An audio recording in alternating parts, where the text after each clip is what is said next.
사랑하는 행복한 교회 성도 여러분, 이 영상을 보시는 하나님 나라의 귀한 자녀 여러분, 오늘은 2021년 9월 7일 화요일입니다.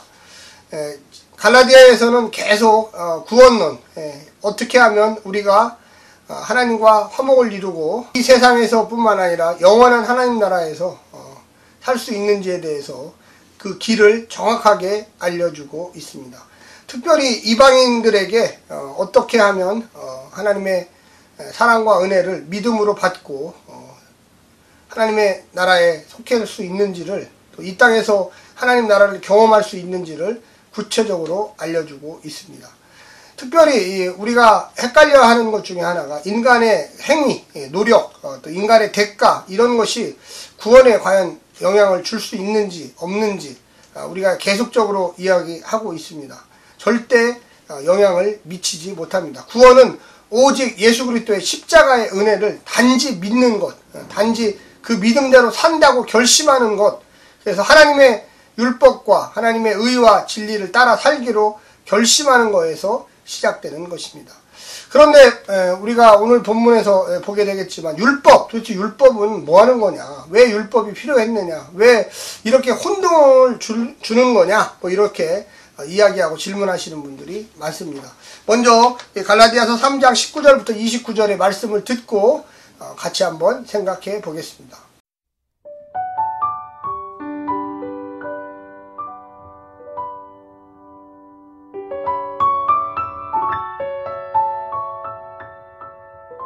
그런즉 율법은 무엇이냐? 범법함으로 더하여진 것이라.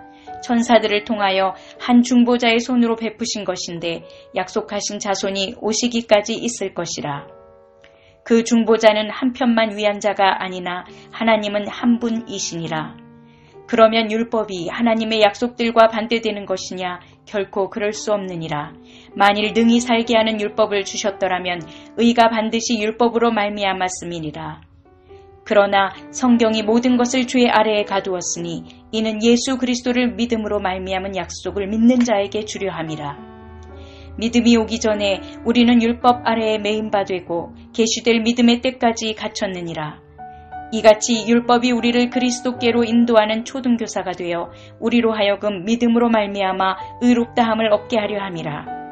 믿음이 온 후로는 우리가 초등교사 아래에 있지 아니하도다. 너희가 다 믿음으로 말미암아 그리스도 예수 안에서 하나님의 아들이 되었으니 누구든지 그리스도와 합하기 위하여 침례를 받은 자는 그리스도로 옷 입었느니라. 너희는 유대인이나 헬라인이나 종이나 자유인이나 남자나 여자나 다 그리스도 예수 안에서 하나이니라. 너희가 그리스도의 것이면 곧 아브라함의 자손이요 약속대로 유업을 이을 자니라.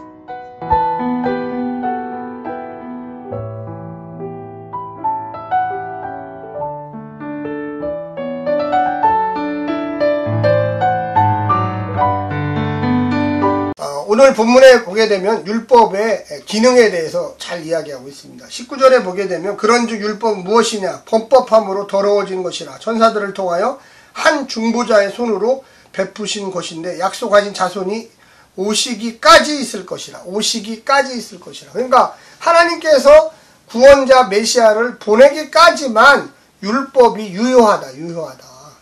그리고 율법은 사실은 이제 예수님을 믿고 구원의 백성이 되면 사실 새 율법이 사실 필요해요. 그러니까 새 율법이라는 게 구약의 율법을 다 없애는 게 아니라 그 율법을 더 엑기스로 뽑아서 정말로 이제 하나님 나라의 백성이 된 사람들이 어떻게 살아가야만 하는지에 대해서 이야기하고 있는 것입니다. 오늘 본문에 보면 28절에 보면 너희는 유대인이나 헬라인이나 종이나 자유자나 남자나 여자나 다 그리스도 안에서 하나인이라 그랬어요. 하나인. 그러니까 예수를 믿고 하나님 나라의 백성이 되면 남자, 여자, 헬라인, 유대인, 종, 주인 이런 거와 관계없이 모두가 똑같은 사람이 된다. 그리고 27절에도 보면 누구든지 그리스도와 합하기 위하여 침례를 받는 자는 그리스도로 옷 입었느니라. 이제 그리스도의 옷을 입은 모든 하나님 나라의 백성이 되는 거예요. 하나님이 우리를 보실 때 그리스도를 통하여, 우리가 그리스도의 옷을 입었잖아요. 통하여 우리를 본다는 거죠. 그리스도는 무죄하고요. 그리스도는 하나님의 뜻에 온전히 순종한 유일하신 분입니다. 그래서 그가 메시아라고 칭함을 받게 되는 거죠. 율법은 한시적이에요. 영원히 지속되는 게 아니에요. 영원히 지속되는 건 뭐냐? 하나님의 약속, 언약입니다. 무조건적인 하나님의 약속. 내가 너희들을 구원하겠다라는 약속이죠. 그 약속을 쭉 내려오다가 인간이 너무 타락하고 악해지니까 하나님이 율법을 주셔서 너희들의 그 악함을 깨닫고 조금이라도 선하게 살아라. 메시아가 올 때까지.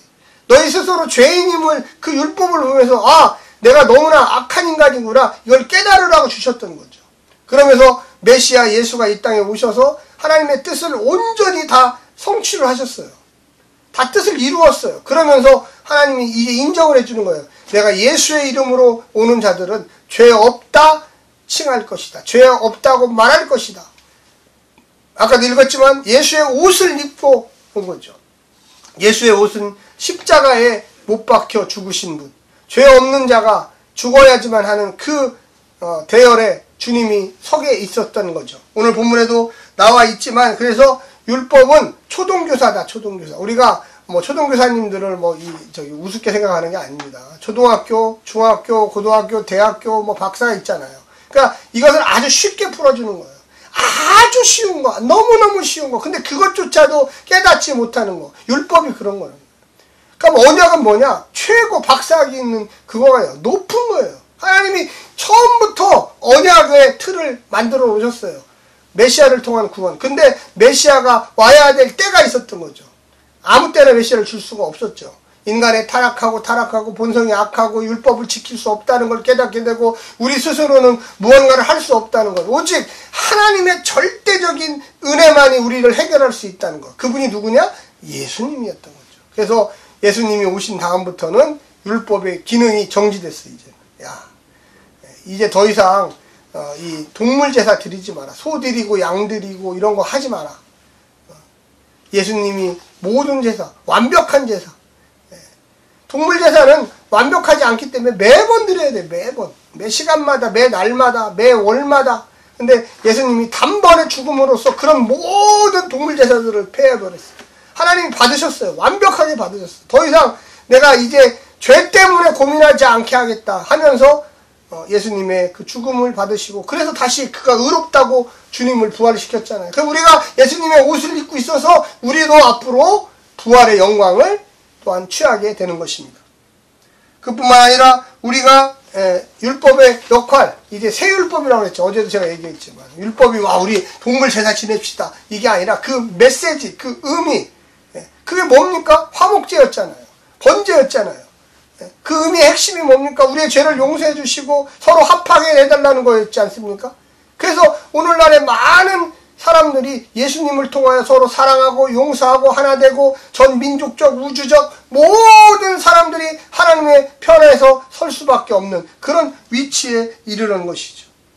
그래서 우리가 율법의 한계도 제대로 알아야 되고 율법의 기능도 알아야 되고 율법의 한계 끝났습니다. 율법의 기능이 뭡니까? 죄를 깨닫게 했던 거죠.